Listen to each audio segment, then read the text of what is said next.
सुप्रभात बच्चों। उम्मीद है कि आप सब स्वस्थ हैं।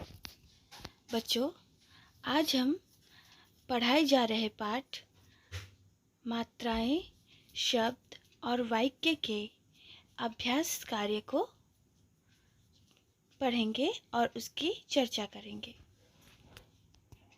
शब्द किसे कहते हैं, ये मैंने आपको समझाया था कि वर्णों के सार्थक समूह को शब्द कहते हैं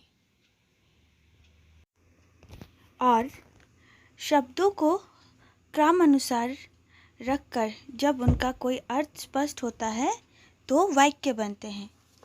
तो आप अपने अभ्यास कार्य में पहला प्रश्न देखिए। सही वाक्यों के सामने सही व गलत वाक्य के आगे गलत का निशान लगाइए। यदि व्यंजन पहले आए और स्वर बाद में, तो स्वर व्यंजन के साथ अपने मूल रूप में जुड़ते हैं। क्या ये वाक्य सही है?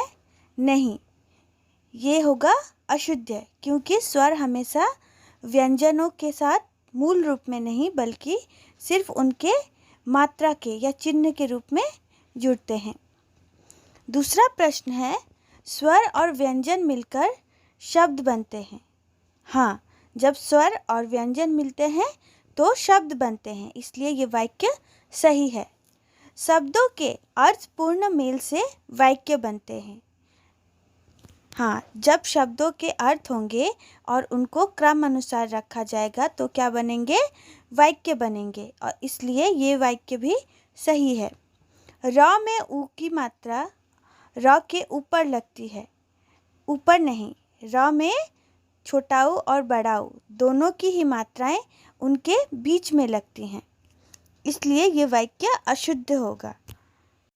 आगे प्रश्न है, अह का चिन्ह इस प्रकार होता है। आप अपने पुस्तक पर देखिए, क्या यह अह का चिन्ह सही है? हाँ, यह अह का चिन्ह है, जिसे हम विसर्ग भी कहते हैं, तो ये वाक्य सही है। दूसरा प्रश्न देखिए, दिए गए शब्दों को क्रम में लगाकर सार्थक वाक्य बनाओ। मैं उठता सवेरे हूँ। यह वाक्य जब हम क्रम अनुसार लिखेंगे तो क्या होगा? मैं सवेरे उठता हूँ और हूँ के बाद पूर्ण विराम।